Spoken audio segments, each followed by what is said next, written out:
Hello, maayong gabi sa tanan akong friend diha sa akong Facebook ug sa akong YouTube channel. Ining takna sa kagabion mga kahigalaan, mga igsuon. Mag-share lang ko og usa ka short na word of God ining takna sa kagabion uban sa tabang sa Ginoo mga igsuon. Hope nga ma-bless ang mga mutan-aw ining akong video kang takna sa kagabion. So word ni God karon nga akong i-share diha kaninyo diha makita sa Santiago chapter 1 verse 2 to 3. Ingon siya diha, mga igsuon, isipa nga bulahan kamo kun ang tanang matang sa pagsulay moabot kaninyo.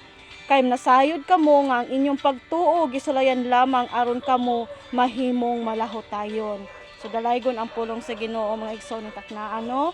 So, klaro kayo ang giingon diya sa pulong sa Ginoo sa Santiago mga igsoon nga huna-hunaon nato kita nga mga Kristohanon nga bulahan ta nga naatay mga naagian, naatay mga nasugatan nga mga problema pagsulay sa atong mga kinabuhi mga igsoon.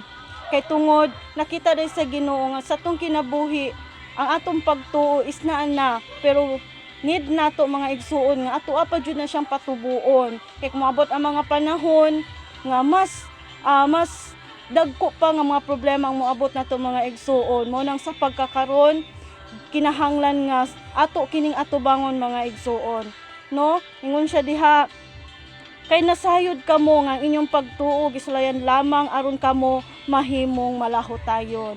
So ang atong pagtuo nakakonek siya sa atong pagkamalahotayon. Kung atong pagtuo mga igsuon taas na gani or nitubo na gani mga igsuon makalahutay pud ta sa unsa man nga mga problema. No so diha sa mga pagsulay mga igsuon makristohanon man ka madili man ka kristohanon mga igsuon ato gyud nang masugatan mga igsuon.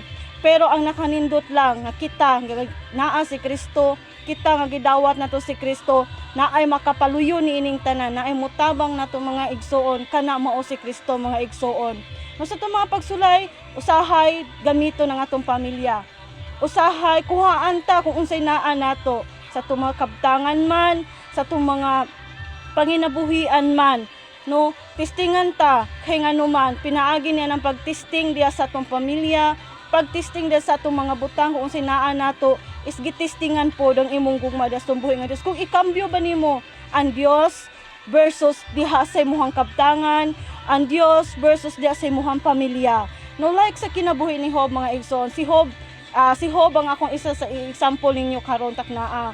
No si Job unang pagtugot sa Ginoo diha mga igsoon, diha siyang kinabuhi una is gitugutan nga mawalang iyahang mga hayop, iyahang mga ulipon, ang iyahang makatabang ug ang iyang pamilya.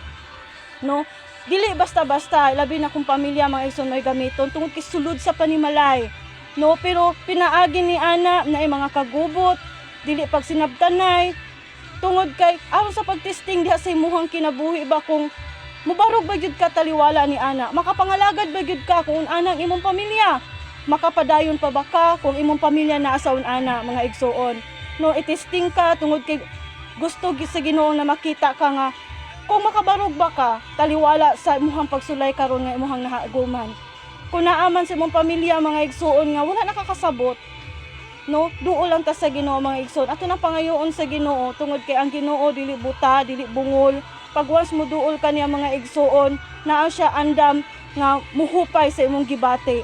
Usahay sulayan ta sa kabtangan, usahay mawalaan tag trabaho, usahay mahutdan ang atong panudlanan. Pero gitesting pud ka sa Ginoo ni ana kung kaya ba nimo ikambyo ang Dios diha sa imuhang mga butangan naa nimo. Mga igsoon ang mga butang mulabay lang ng kawang. Pag once wala na, pagkwao na ta sa Ginoo mga igsoon dili nato na madala, no? Pero ang gugma, ang imuhang paglahutay ni ana imuha nang madala moabot ang panahon sa pagbalik sa Ginoo, makabarog ka sa tubangan sa Ginoo, makaingon ka, Lord nakadaog ko, Lord wala ti ka nakambyo, no, diha sa akong kabtangan, diha sa akong pamilya, no, wala ti ka nakambyo Lord God tungod kay mas gihigugma ta ka, mas gihigugma nako ka sa akong kinabuhi. Pag once na ang gugma mga igsuon, makatubo ang imong pagtuo ug dili gyud ka basta-basta matarog diha sa imuhang nahimutangan sa mga problema man, makadaog yun ka. sa taliwala sa mga problema, sa taliwala sa pagsulay nga nahitabo nga gitugutan sa Ginoo diha kang Job mga igsoon, unsa ang pinakanindot nga tubag o response ni Job mga igsoon diha sa Job 1. Atong basahon mga igsoon, Job 1 chapter 1 verse 20 to 21. Unsay giingon ni Job? Unsay gitubag ni Job mga igsoon?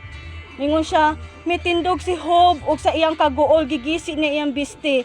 Unya gikiskisa niya iyang ulo og mihapa siya sa yuta og gisimba niya ang Dios. Una, unsay gibuhat ni Job? Taliwala nga niabot na siyang kinabuhi.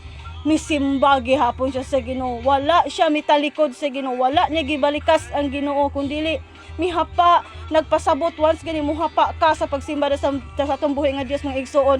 Nagpaubos ka, imong gipaubos ang imong kaugalingon. Diha sa 21, unsa pay giingon ni Job? Miingon siya, nataw ako na hubo ug mamatay usab ako nga hubo. Ang Ginoo may naghatag ug siya usab ang nagbawi. Dalaygon ng iyang ngalan. No, nindot kaayo ang response ni Job sa taliwala siya mga pagsulay mga igsoon. No, ningon siya, tinuod man sa atong pagkatao ning kalibutan na sa dihang gianak na ning kalibutan na wala tay dala bisan isa. No, mao nang kung moabot man ang panahon nga tugutan sa Ginoo nga mawal-an ta sa kinabuhi mga igsoon, wala pud tay mabitbit. Ang importante lang nga nagapadayon ta diha sa pagsimba diha sa atong buhi nga Dios, ug always natong hunahunahon mga igsoon nga nahimong bulahan ang mga alagad sa Ginoo, ang iyang mga kaanakan nga niatubang og mga problema og pagsulay niining mga panahon na mga igsoon, no? So ana mga igsoon, makaingon ka nga naay Dios sa tong kinabuhi. Kung sa imuha karong kinabuhi, sa imuha karong sitwasyon mga igsoon, nakaproblema ka, gisulayan ang imong pamilya, gisulayan ang imong panglawas, gisulayan ang imuhang sulod sa imong panimalay, nagkagubot, guliyang man, wala pa ka sinabtanay mga igsoon. Ang ako karong maingon sa imuha mga igsoon, duol, bow down diha sa tumbuhi nga Dios, tawag diha sa tumbuhi nga Dios, kay siya ang maghatag ug moabot ang kalinaw diha sa imong kinabuhi. Kung nawalaan man kag trabaho karon mga igsoon, duol diha sa tumbuhi nga Dios, kay maybe nagipangita ang Ginoo diha nimo. Siguro na nakita ang Ginoo nga gusto niyang imo ning ibalik diha kaniya karong taknaa mga igsoon. So kana lang mga igsoon, no, karong taknaa nga ako i-share sa inyo karon nga kagabihon. No, dalaygon kay ang Ginoo, no, bisan pa siya mga pulong, papasalamaton ta tungod ang pulong sa Ginoo naa lang gihapon. So dalaygon kaayo og salamat sa tanang naminaw, sa tanan karon nga nitan-aw niini nga video, og God bless po sa inyohang tanan.